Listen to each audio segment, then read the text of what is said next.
If you want to appear on Zoom, you're going to need to have your video on and you need to unmute. All right, yeah. I don't know what you're doing with your piercing in your tongue, but we don't need to see that. Want to see it. No, my bad. I'm at work. My bad. So, miss, you need to be out of that bed and you're not dressed appropriately for Zoom. That's a second-degree felony. Range of punishment is anywhere from 2 to 20 years in prison and up to $10,000 fine. And then we end up here with somebody slapping somebody who has dementias and Alzheimer's. This hearing kicks off like a train wreck you can't look away from. Judge Boyd is staring down a defendant who thought slapping an elderly woman with dementia was just another Tuesday. She struts in, flicking her tongue piercing like she's at a party, not a felony hearing. And instead of sobering up for round 2, she doubles down, rolling into court looking like she just rolled off a couch. The disconnect is wild. A charge hanging over her head could land her behind bars for 2 decades, and she's treating it like a minor inconvenience.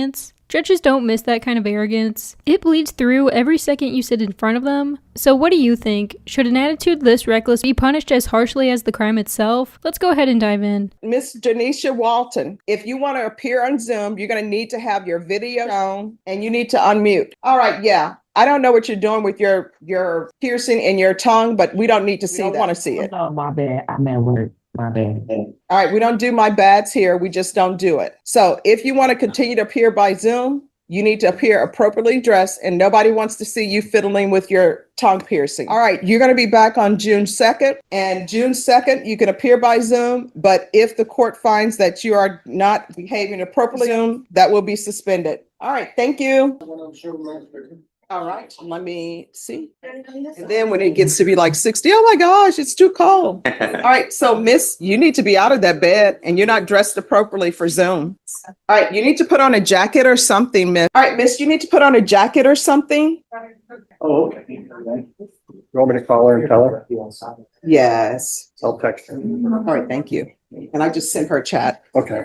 So if you just step to the side and I'll call you right back. I've got, Okay. yes, And is this going to be an agreement or jury trial? there's going to be an agreement, ma'am. All right, so if you all will get the paperwork ready. I have several courts to be in today. Could we do this on another day? I mean, I've got, I mean, we're here, she's here. Okay, and we can do it via, I believe she's in Chicago, if I'm not Yes. mistaken, at least Illinois. All right, That's so. fine. I can text you when the paperwork's ready. okay. All right, so I'm going to put you in the waiting room and they'll get the paperwork sent to you. Ms. Ferguson will need your email and her email. All right, thank you. And thank you for changing clothing. I appreciate that. Yes, Judge, we went through the paperwork earlier, so she's all set. No, she needs to be sworn in. Okay. And if you go in that breakout room, the clerk will let you know if they have all the paperwork or if there's some issue. Okay. Please do not leave the room until someone requests you leave the room. I know I'm trying to get back and join that room, but I don't know how to get back in. Another room so it could pop up on your screen. And it's now room number 2. Court is calling 2024 CR 009527 State versus Donisha Walton. Could I have parties announced? Hunter Morris for the state. Michael Belleville for Miss Walton. And are you Miss Walton? You need to unmute. Yes. All right, Miss Walton, you have a right to appear in person. It's unmuted. Can you hear me? Yes. Are you able to hear us? Yes, I can. All right, Miss Walton, you have a right to appear in person in court, but I am in receipt of a consent to plea by video conference. Did you review that document with your attorney? Did you understand it and electronically sign it? Yes. Did you review the application for deferred adjudication with your attorney? Did you understand it and did you electronically sign it? Yeah. All right, so you're going to have to speak up. Nobody can hear you. I think it's just what I'm on, but yes, yes. You can hear me? Yes. Did you review the true bill of indictment? You're saying yes? Yes, I did. All right. Did you review that with your attorney? Yes. Did you understand it? Yes, I did. Did you understand you're charged with intentionally or knowingly committing bodily injury against a child, elderly, or disabled person at a state facility? Yes. That's a second-degree felony. Range of punishment is anywhere from 2 to 20 years in prison and up to $10,000 fine. According to the plea, punishment is to be assessed at $1,500 fine. State recommends deferred adjudication. There's to be no contact with the complainant, the anger management course, and you're prohibited from practicing as a nurse in the state of Texas. Did you understand that to be the plea? Yes. Defense, is that the plea? Yes, it is. Outside the agreement, the state is requesting that your community supervision be for a term of 3 years and there be 120 hours of community service restitution. Did you understand those are recommendations from the state and the court does not have to follow those recommendations? Yes. Then to the offenses charged, how do you plead? Guilty, not guilty, or no contest? Guilty. You can tell instantly she's banking on a soft landing, maybe community service, maybe a slap on the wrist. But here's the thing, courts aren't just about evidence and statutes, they're about perception. And perception is brutal when you treat a felony case like a fashionably late brunch. Walking into a courtroom fiddling with a tongue piercing is like waving a neon sign that says, "I don't take you seriously." Judges don't like being mocked, especially when their job is to measure out justice in front of everyone watching. Then she shows up half-dressed, and it moves from careless to catastrophic. In law, we call it contempt of court when your behavior shows disrespect, and that doesn't always mean yelling at the judge. Sometimes contempt is as simple as showing up looking like the rules don't apply to you. That matters because sentencing isn't just about what you did, it's about whether you can be trusted afterwards. And if you can't respect a courtroom, how are you supposed to respect probation terms? Judges use those small signals to gauge whether you'll follow bigger rules outside. She doesn't realize it, but she's writing her own sentence in body language before the paperwork is even drafted. When people say don't poke the bear, this is exactly what they mean. Except the bear here wears a robe and holds your freedom in one hand. Are you proceeding with sentencing? Yes, Judge. Yes, ma'am. All right, anything you wish to say on behalf of your client? My client is in Chicago. She understands, she should not have slapped this individual.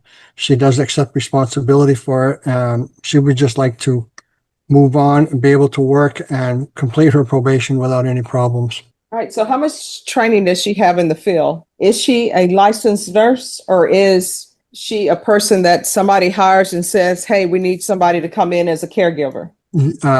She will have to answer that one. All right, are you a licensed nurse? No, I'm working towards getting my CNA. All right, so this is a situation where somebody just hired you to come in and work in a facility. I'm a caregiver. All right, so what's your level of education to be a caregiver? I finished high school. I completed high school.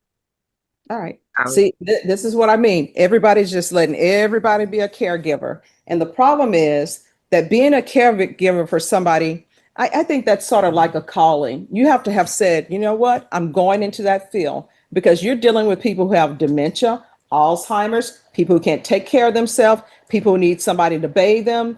The patient gets upset because they're not doing what they're allowed to do anymore. They can't communicate because they have dementia and Alzheimer's. Then everybody and their mothers just hiring random people, paying them minimum wage or less than.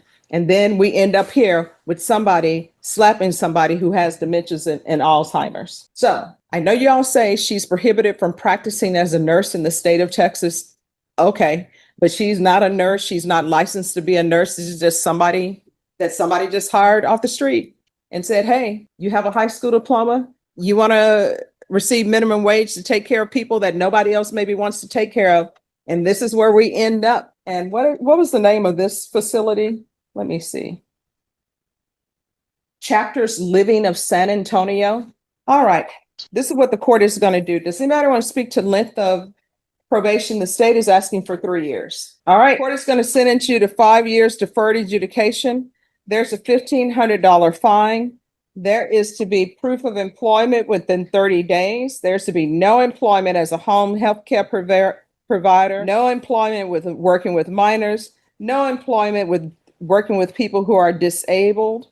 There's to be no practicing as a nurse in Texas or anywhere else. So I'm just going to say no practicing as a nurse. There's to be regular reporting by Zoom or in person. There's to be regular random UAs, 120 hours of community service restitution. The $1,500 fine will be probated.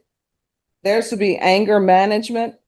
I'm ordering anger management because you all agreed to it, but it just appears that you were a person who should never have been working with someone in any type of facility or young children or people who have mental health issues. That's just not a field for you.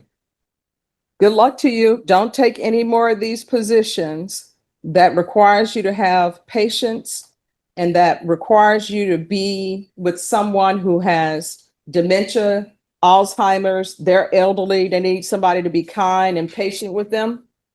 You should work in those positions. Do you understand? Yes.